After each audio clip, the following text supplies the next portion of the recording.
प्यारे साथियों, आदिकाल में हमारा थर्ड पॉइंट था नाथ संप्रदाय या नाथ साहित्य। ठीक है, इसको हम पढ़ते हैं कि नाथ साहित्य जो है वो शिव भक्तों का साहित्य है, अर्थात नाथ संप्रदाय के जितने भी रचनाकार थे या मोस्टली रचनाकार किसकी पूजा करते थे? शिव की। ठीक है, तो ये हमें ध्यान रखना है कि जो नाथ संप्रदाय के रचनाकार थे वो किसकी आराधना करते थे? शिव की। नंबर 2 ध्यान रखना है कि कुल नाथ साहित्य कवि कितने हैं? 9। कुल नाथ साहित्य कवि कितने हैं? 9। और ये किसकी पूजा करते थे, किसकी आराधना करते थे? शिव भक्ति की। ठीक है, शिव भक्ति करते थे, शिव की आराधना करते थे। इसके बाद में हम एक एक करके सभी के बारे में विश्लेषण करेंगे।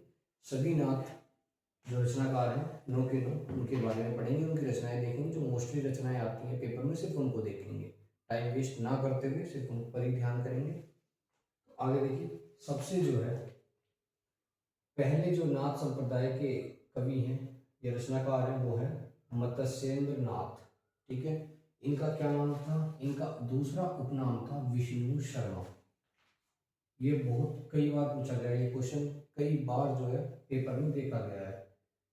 क्या कि मत्स्येंद्र नाथ का उपनाम क्या था? विष्णु शर्मा। इन्होंने पुस्तक लिखी ज्ञान कारिका, कई बार जो है पूछ लेता है। ठीक है, या मोस्टली आपने देखा भी होगा 10th 12th टीजीटी पीजीटी में तो जरूर आता है कि पुस्तक जो है ज्ञान कारिका किसके द्वारा रचित है, तो वो है मत्स्येंद्र नाथ। और कई बार हमको जो है कंफ्यूज करने के लिए नाम दे देगा विष्णु शर्मा, तो हमें ये भी ध्यान रखना है।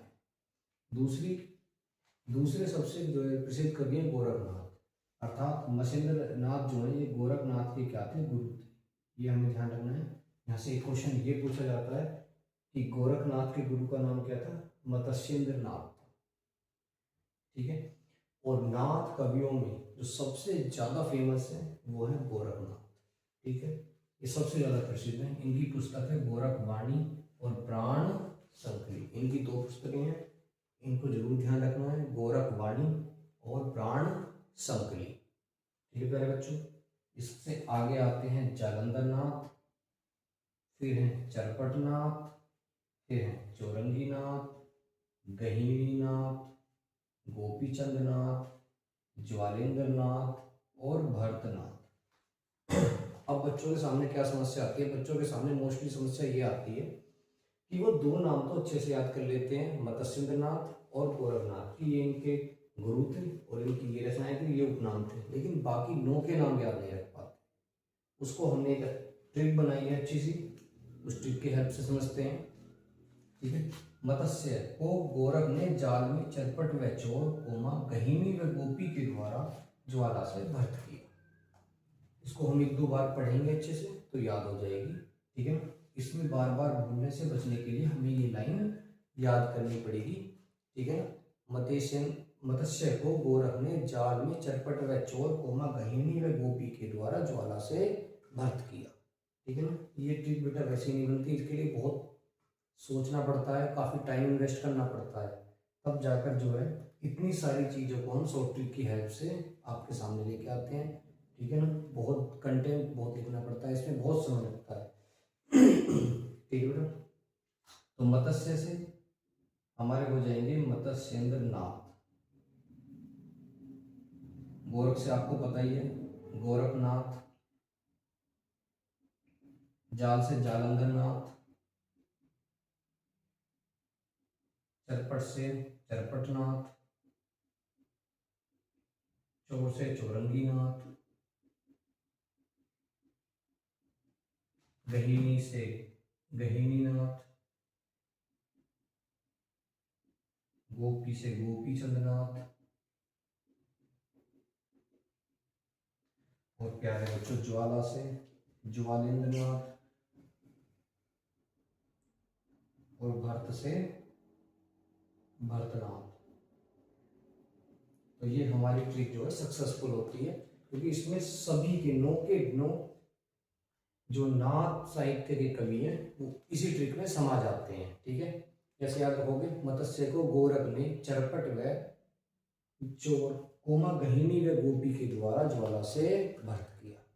और इसमें हमारे जो है लगभग 3 से 4 नहीं पूरे 10 क्वेश्चन, 9 तो ये हो गए, ठीक है, 2 इनकी पुस्तकें होगी, संख्या होगी, ठीक है ना, और किसकी आराधना करते थे वो सारे लगभग 15 से 20 क्वेश्चन जो है इसी हमारी ट्रिक में जो है पूरे हो जाते हैं। नहीं तो आप भी बहुत लंबे समय से साहित्य पढ़ रहे होगे। साहित्य को याद करना बेटा कोई आसान काम नहीं है, लेकिन इनकी हेल्प से हमको साहित्य को आराम से याद कर सकते हैं। और इसमें चौथी रचनाएं थी हमारी फुटकल और अपभ्रंश रचनाएं, ठीक है, जिसमें सबसे फुटकल और अपभ्रंश रचनाओं में सबसे फेमस जो है वो है विद्यापति। इनकी मोस्टली जो रचनाएं हैं, ठीक है ना, जो सबसे फेमस है कीर्ति लता और कीर्ति पटाखा, वो हैं अभट्ट में, ठीक है ना। ये ध्यान रखना है कि इनकी 2 रचनाएं जो मोस्ट पूछी जाती हैं, सबसे ज़्यादा पूछी जाती हैं एग्जाम में, वो है कीर्ति लता और कीर्ति पताका, ठीक है ना। ये अभट्ट के कवि हैं, ठीक है ना। लेकिन इनकी एक रचना है मैथिली भाषा में, इनकी एक रचना है मैथिली भाषा में पदावली। कौन सी रचना है? पदावली। ये भी हमें ध्यान रखना है।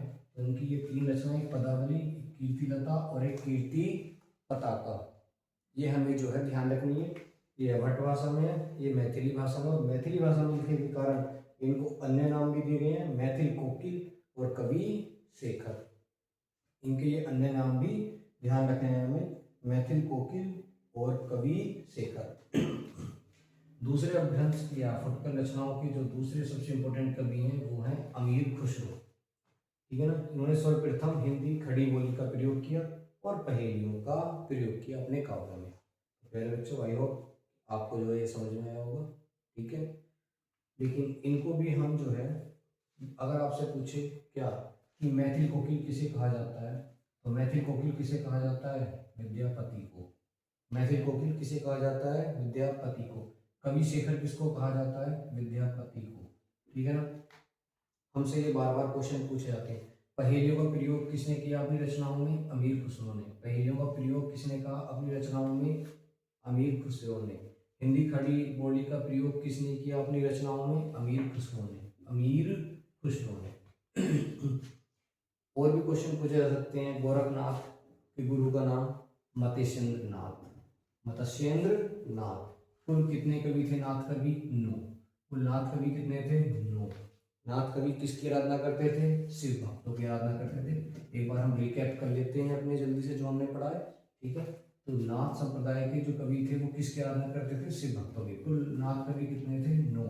9 के 9 जो है हमने स्टिक से सीख लिया। मत्स्य को गोरख ने चरपट व चोर कोमा गहिनी व गोपी के द्वारा ज्वाला से भक्त किया था। मत्स्येंद्रनाथ, गोरखनाथ, जालंधरनाथ, चरपटनाथ, चौरंगीनाथ, गहिनीनाथ, गोपीचंदनाथ, ज्वालेंद्रनाथ, भरतनाथ, और ठीक है ना, ये हमारे 9 के 9 हो गए। प्यारे बच्चों, आई होप आपको बहुत अच्छा समझ में आया होगा। अगर हमारी वीडियो अच्छी लगी तो please like, share and subscribe करें। Thank you.